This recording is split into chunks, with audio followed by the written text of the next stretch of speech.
नमस्ते दोस्तों, कैसे हैं आप? मैं Sujeet Kumar incredible IAS academy में आपका हार्दिक स्वागत करता हूं। दोस्तों, ये वीडियो थोड़ा-सा बड़ा बनेगा, नो डाउट, लेकिन ये वीडियो आपकी लाइफ बदल देगा। प्रीलिम्स का रिजल्ट आपके पास में एनी हाउ किसी भी कंडीशन में आपका रुकने नहीं देगा और मेंस लिखने की प्रथम प्रयास में ही 100% कंफर्म हो जाएगा। लेकिन ये तब होगा जब इस वीडियो को शुरू से लेके अंत तक देखिएगा। दोस्तों, आइए थोड़ा-सा समझते हैं कि प्रीलिम्स का साइंस क्या है। रियल में थोड़ा-सा समझने की कोशिश करते हैं कि आखिर प्रीलिम्स का साइंस क्या है? क्यों लोगों का प्रीलिम्स नहीं हो रहा है? क्यों साल, 2 साल, 3 साल, 4 साल, 5 साल पटना, प्रयागराज, मुखर्जी नगर में लोग गुजार देते हैं, लेकिन प्रीलिम्स क्यों नहीं हो पाता है? क्यों वो अपनी जीवन में कभी भी एक भी मेंस नहीं लिख पाते हैं? जबकि मेहनत करने में कोई कमी नहीं।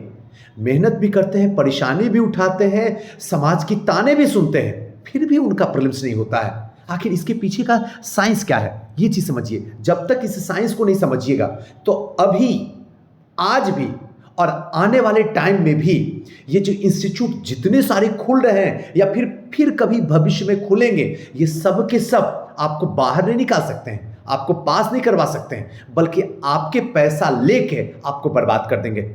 मुझसे जहां चाहो लिखवा के रख लो, जब तक आप अपने दिमाग को खोल के नहीं रखोगे तब तक, वरना डूबने के लिए तैयार हो जाओ। आइए थोड़ा समझते हैं कि 30 सितंबर को एग्जाम है। थोड़ा सा ध्यान से समझिएगा मेरी बात को। 30 सितंबर को एग्जाम है। प्रीलिम्स को अगर सारे सब्जेक्ट को पढ़ा जाए, मैथ्स छोड़ दीजिए, यहां पे मैथ्स को भी छोड़ के रखिएगा, बाकी सबको रखा हूं A to Z, history, polity, geography, economy, current affair, Bihar special, सब कुछ को रखा हूं, बस मैथ्स को छोड़ के रखा हूं। मैथ्स नहीं है। टोटल अगर चैप्टर देखते हैं तो 81 चैप्टर है। एक आध चैप्टर और बढ़ सकता है या एक आध चैप्टर घट सकता है। टोटल 81 चैप्टर है तो ऐसे बहुत सारा, इस कम से कम 150 के आसपास पहुंच जाएगा।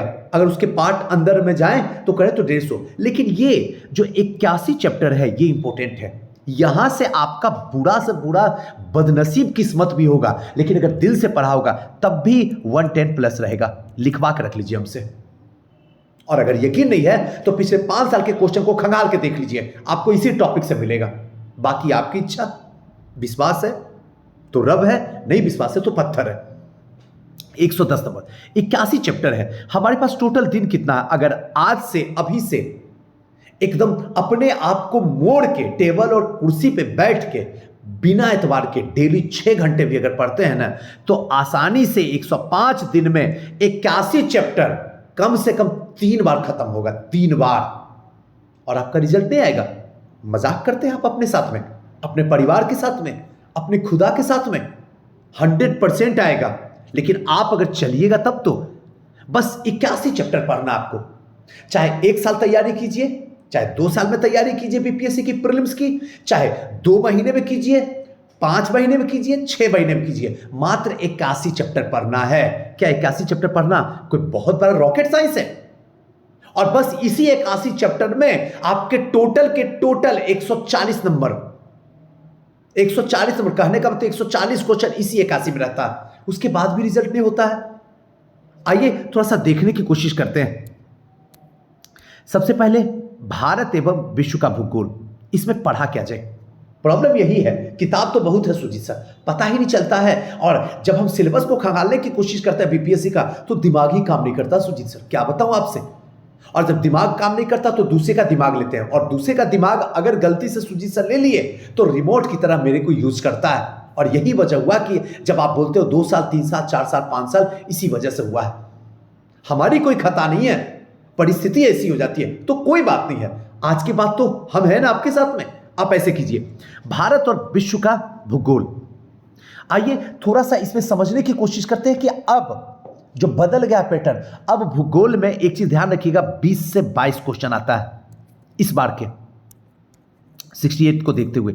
20 से 22 एक बहुत बड़ा सेगमेंट है, इसलिए अब आपको ध्यान से समझना पढ़ना क्या है। जलवायु,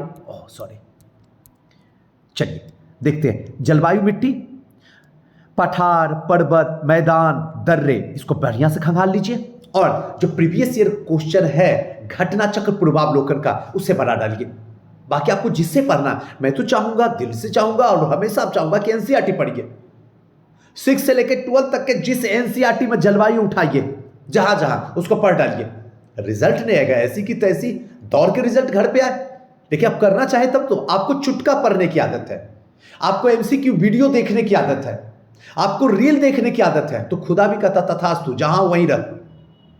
दूसरा, नदी नगर बांध, इसको थोड़ा सा देख लीजिए। कौन नदी है, कहां से निकल रही है, कहां किस किस शहर तक टच करते हुए निकलती है और कहां जाके गिरती है, किस में जाके मिलती है, कहे तो इसको समझ लीजिए। बांध को देख लीजिए। कृषि थोड़ा सा देख लीजिए, कैसी कृषि है। कृषि को यहां भी देखना और कृषि को अर्थव्यवस्था में भी देखना। ध्यान रखिएगा, थोड़ा तेजी से बोलते हैं, नहीं तो वीडियो ज्यादा बड़ा बन जाएगा। खनिज संसाधन देखते हैं, और जो चीज आपको पढ़ रहे हैं उसको ध्यान रखिएगा, बिहार के एक्सपेक्ट से भी पढ़ना आपको एकदम ध्यान रखना है, क्योंकि बिहार स्पेशल भी है इसी चीज को। तीसरा, वन संसाधन कहें या अभ्यारण्य कहें, कौन सा अभ्यारण्य आज के डेट में चर्चा में रहा, उसको भी देखना है। और खास करके अभ्यारण्य सूची सर बहुत है, कैसे होगा। एक तो आसपास में जो बिहार में, वो बिहार से जो सटा हुआ राज्य है, जैसे एक साइड में उत्तर प्रदेश हुआ, दूसरी साइड में बंगाल हुआ, तीसरी साइड में नीचे अगर देखा जाए झारखंड है। तो इस आसपास में जो चर्चा का विषय रहा, इस सबको थोड़ा सा गूगल सर्च कीजिए, उसको अच्छे से खंगाल लीजिए, क्वेश्चन वहीं से रहेगा। मरुस्थल को देख लीजिए। तीसरा, जनगणना को देख लीजिए, यहां भी जनगणना देखना है, करंट अफेयर में भी जनगणना देखना है, ध्यान रखिएगा, और इकोनॉमी में भी जनगणना देखना। जनजाति को देख लीजिए। उसके बाद देश और राजधानी, एक आध क्वेश्चन पूछ देता है, इस देश की राजधानी कहाँ, बस इसको कहे तो अगर मिसलेनियस में कहें तो वहां ले जाकर देखिए, इसको यहां देख लीजिए। भू आकृति प्लेट, उसको अच्छे से खंगाल लीजिए, बढ़िया से, मन से पढ़िए, तन से पढ़िए, वहां से क्वेश्चन आए तो आपसे गलत ना हो, इसका ध्यान रखिए। उद्योग देख लीजिए, बंदरगाह देख लीजिए, परिवहन देख लीजिए, और सौर मंडल देख लीजिए। इसके सिवा एक चैप्टर भी टच मत कीजिए, आपका पूरा क्वेश्चन पकड़ा जाएगा। यहां से कम बुरा से बुरा स्थिति होगा तब भी 18 क्वेश्चन सही होगा। लिखित आप लिख के जाइए, और बता दूंगा कि देखिए इसी सब चैप्टर से क्वेश्चन आया हुआ था। 30 सितंबर को आऊंगा 3 बजे शाम में, तो बताऊंगा आपको। बिहार विशेष, जिसको कहते हैं बिहार स्पेशल, इसमें बिहार का इतिहास देख लेना है, इसमें बिहार का भूगोल देख लेना है, बिहार की जनगणना को देख लेना है। खास करके हिंदुस्तान की जनगणना अलग है, बिहार की जनगणना अलग है। बिहार समसामयिकी देख लेना है, थोड़ा सा करंट को देख लेना, करंट अभी बताएंगे, उसी में बिहार को भी इंक्लूड कर लेंगे। आर्थिक सर्वेक्षण, इकोनॉमी सर्वे जो है उसको देख लेंगे, और बिहार बजट को देख लेंगे। कंप्लीट, इससे ज्यादा आगे कुछ नहीं करना है। जिसको करना है करने दीजिए, चाहे वो सीनियर हो या आपका जूनियर हो, या 5 बार प्रीलिम्स निकाला हो, एक बार भी मेंस ना निकाला हो, करने दीजिए। आप ऐसे कीजिए, आपके घर में रिजल्ट आ जाएगा।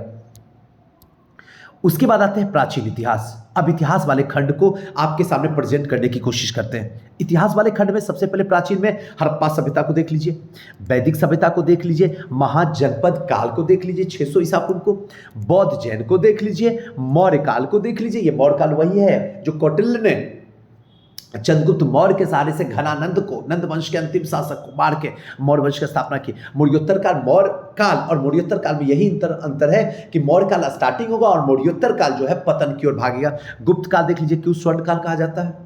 इसी में आपका श्रीगुप्त भी आएंगे, घटोत्कच आएंगे, चंद्रगुप्त द्वितीय आएंगे, समुद्रगुप्त आएंगे, विक्रमादित्य आएंगे। हमेशा हर साल क्वेश्चन पूछा जाता है, और इसको मैं पढ़ाऊंगा आपके सामने, टेंशन लेने की जरूरत नहीं है। और लास्ट में गुप्तोत्तर काल, गुप्त काल का अंत कैसे होता है उसके बारे में देख लीजिए। पूरा कंप्लीट है प्राचीन इतिहास। इधर उधर मत भटकिए, भगवान के लिए हाथ जोड़ता हूं। बाकी आपको बर्बाद होना है तो मुबारक हो, मैं भी नहीं कुछ कर सकता हूं। तीसरा, मध्यकालीन इतिहास। यह भी एक बहुत बड़ा सेगमेंट होता है डर का।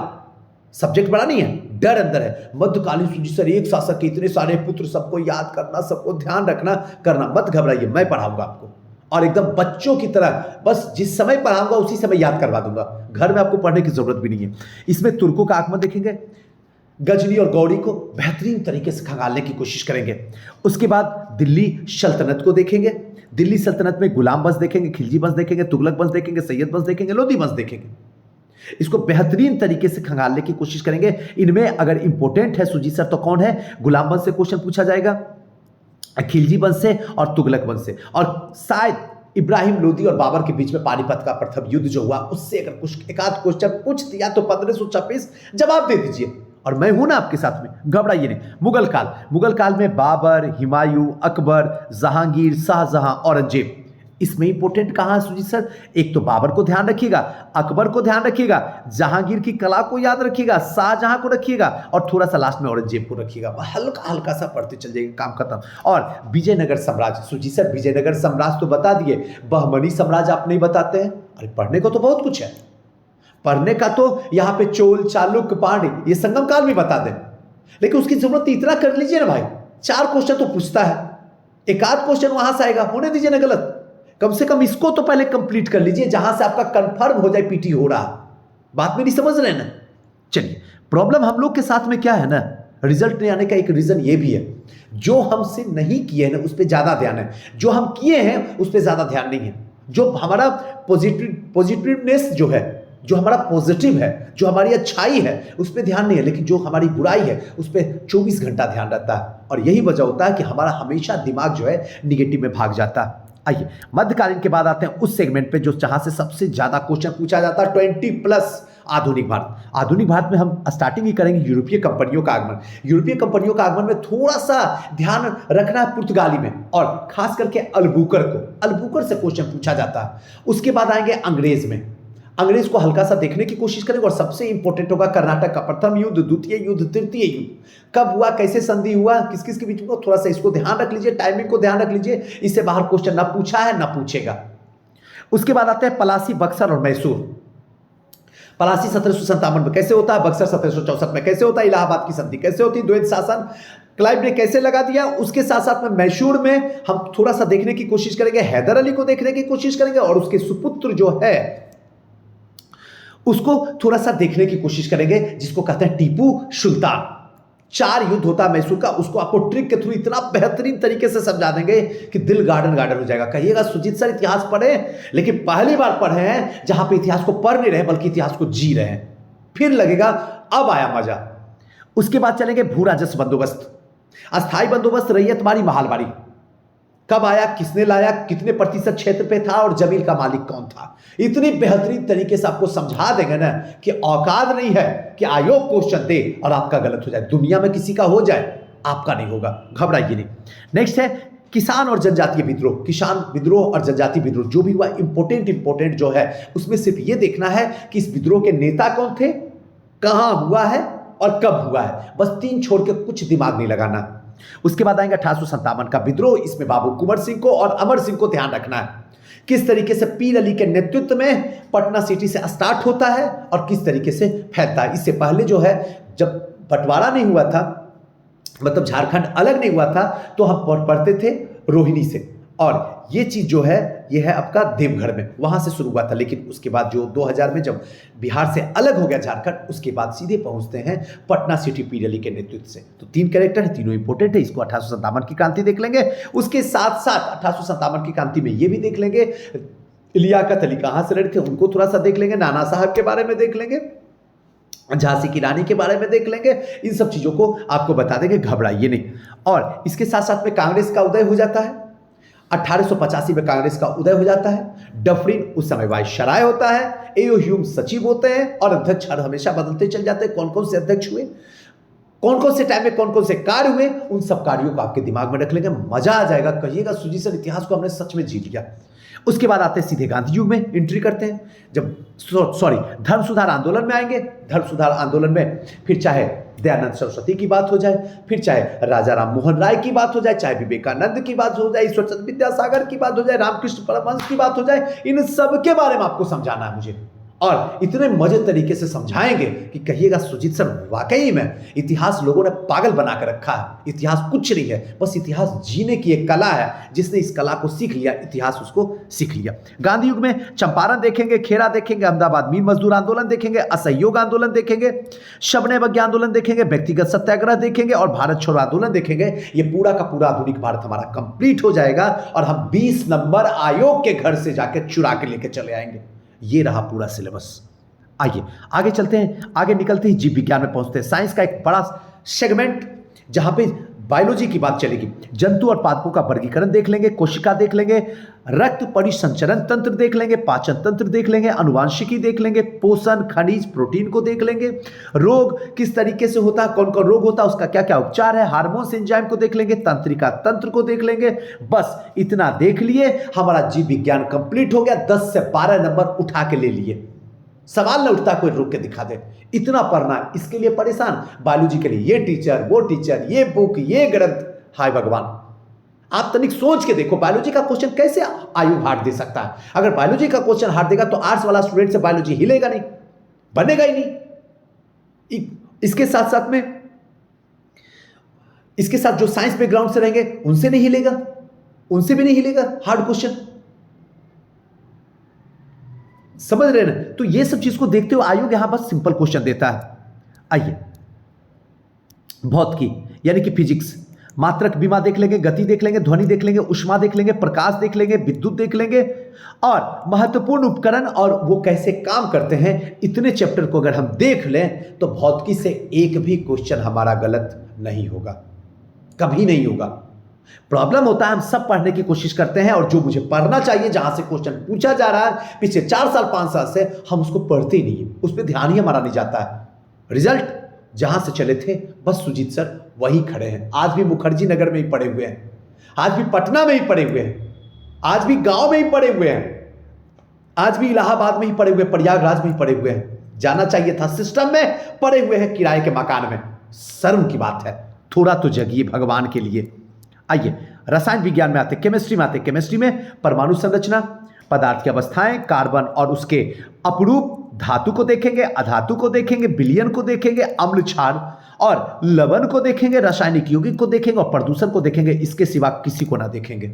इतना में ही हमारा कल्याण हो जाएगा, इससे बाहर एक भी क्वेश्चन नहीं रहेगा। ये पूरा साइंस सेगमेंट समाप्त हुआ। अब आते हैं, हमारा नेक्स्ट सेगमेंट है अर्थव्यवस्था, इकोनॉमी। इसमें आर्थिक कार्यक्रम जो है, सरकार के आर्थिक कार्यक्रम चले, उन कार्यक्रमों को थोड़ा सा ध्यान रखना है, मुद्रा को ध्यान रखना, राष्ट्रीय आय को ध्यान रखना है, नीति आयोग को ध्यान रखना है। इसके साथ पंचवर्षीय योजना भी उसमें इंक्लूड करके आपको पढ़ना है, सीखना है, समझना है। इसके साथ साथ में बैंकिंग को ध्यान रखना है, कृषि को ध्यान रखना, उद्योग को ध्यान रखना है, और कौन कौन सी योजनाएं हैं चल रही है। अब खास करके महिलाओं को देख लेके जो योजनाएं चल रही है, वृद्ध को लेके जो योजनाएं चल रही है, या फिर सॉरी इन्वायरमेंट को लेकर कोई योजनाएं चल रही है, इन सारी योजनाओं पे आपकी नजर गहरी होनी चाहिए, क्योंकि यहीं से आयोग क्वेश्चन पूछ रहा है। नेक्स्ट और लास्ट जो है समसामयिकी, करंट अफेयर। इसमें राष्ट्रीय को देखना है, अंतर्राष्ट्रीय को देखना है, पुरस्कार पे ध्यान देना है, चाहे वो राष्ट्रीय पुरस्कार हो, अंतर्राष्ट्रीय पुरस्कार हो, फिर चाहे पद्मश्री हो, पद्म विभूषण हो, अंतर्राष्ट्रीय पुरस्कार में नोबेल प्राइज हो, रमन मैग्सेसे पुरस्कार हो, राष्ट्रीय में भारत रत्न हो। इन सारे पुरस्कार को थोड़ा सा अच्छे तरीके से खंगालेंगे, ज्यादा नहीं पढ़ना। ये सब वो पुरस्कार है जहां से 100% क्वेश्चन पूछा जाएगा। इसके साथ साथ में योजनाओं को देखना है, कौन कौन सी योजनाएं लेटेस्ट अभी आ रही हैं, उन सारी योजनाओं को देखना है, और इनमें से जो करंट अफेयर रहेगा दोनों में देखना है, राज्य में भी देखना है। ध्यान रखिएगा, राज्य में भी यही चीज, कौन सी योजना जो हिंदुस्तान के लिए है, महिलाओं के लिए, कौन सी योजना बिहार के लिए है, इसको भी देखना है। अर्थव्यवस्था को थोड़ा सा देख लेना है, अर्थव्यवस्था में क्या क्या परिवर्तन हो, क्या करंट से जुड़ रहा मुद्दा, उन सब चीजों को देखना है। महिलाओं को देखना, वो महिलाएं जो भारत में प्रथम है, जो बिहार में प्रथम है, और जो दुनिया में प्रथम है, जिसने झंडा गाड़ दिया है, उन सारी महिलाओं को अपने जीप पे रखिएगा नाम याद, क्योंकि क्वेश्चन आ रहा है। लिखवा लीजिए, मोदी सरकार है, महिलाओं का जलवा बरकरार है, इसलिए ध्यान रखना है आपको। खेल है, खेल में ओलंपिक को देखना है, क्रिकेट को देखना है, टेनिस को देखना और हॉकी को देखना है। इसके सिवा एक्स्ट्रा किसी को नहीं देखना, जो हो रहा है होने दीजिए। इतना में ध्यान रखिए, यहीं से इर्द गिर्द क्वेश्चन पूछा जाएगा। बाज की तरह नजर रखिए, ईमानदारी से कर रहा हूं, रिजल्ट आपके दरवाजे पे आएगा, चाहे कुछ भी कर लीजिए। इसके साथ साथ दोस्तों एक बात और मैं बता दूं कि अगर आप किसी संस्था से जुड़ना चाहते हैं तो आपके लिए बेस्ट और बेटर ऑप्शन है sure success civil services classes, जहां पे डेली ग्रुप डिस्कशन होगा, डेली क्लासेज होगा, पर डे टेस्ट होगा, वीकली टेस्ट होगा। सबसे कम फीस में बीपीएससी के बदलते पैटर्न के अनुसार से ही हम लोग तैयारी करवा रहे हैं। अगर आप जुड़ना चाहते हैं तो 9334710148 इस समय एस्टेट का भी क्लास जो है स्टार्ट हो गया। तो अगर आप जुड़ना चाहते हैं तो आप हमारे इसी नंबर पे कॉल कर सकते हैं। इसके सिवा एक बात और मैं बता दूं, पटना में मेन ब्रांच है श्योर सक्सेस का, इसके साथ साथ में दरभंगा में भी है, इसके साथ साथ मोतिहारी में ही है। और दोनों जगह जो है एस्टेट का बैच स्टार्ट है, दरोगा का बैच स्टार्ट है, बीपीएससी का बैच स्टार्ट है, मेंस का स्टार्ट है, प्रीलिम्स का स्टार्ट है। जिसमें आप जुड़ना चाहें आप उसमें जुड़ सकते हैं। तीनों ब्रांच जो हमारा है, चाहे वो दरभंगा की बात करूं, मोतिहारी की बात करूं, पटना की बात करूं, सब जगह है। अगर आप जुड़ना चाहते हैं तो इस नंबर पे जुड़िए। ऑनलाइन ऑफलाइन दोनों सुविधा उपलब्ध है। चलिए दोस्तों, फिर किसी नेक्स्ट वीडियो मिलते हैं। हंसते रहिए, मुस्कुराते रहिए, खुश रहिए। कैसा लगा ये वीडियो हमें कमेंट जरूर कीजिएगा, आपके कमेंट का इंतजार रहेगा और हम रिप्लाई देंगे। अगर पहली बार आप हमारे चैनल पे आए तो सब्सक्राइब कर दीजिए, लाइक कर दीजिए और शेयर कर दीजिए। थैंक यू, नमस्कार, जय हिंद।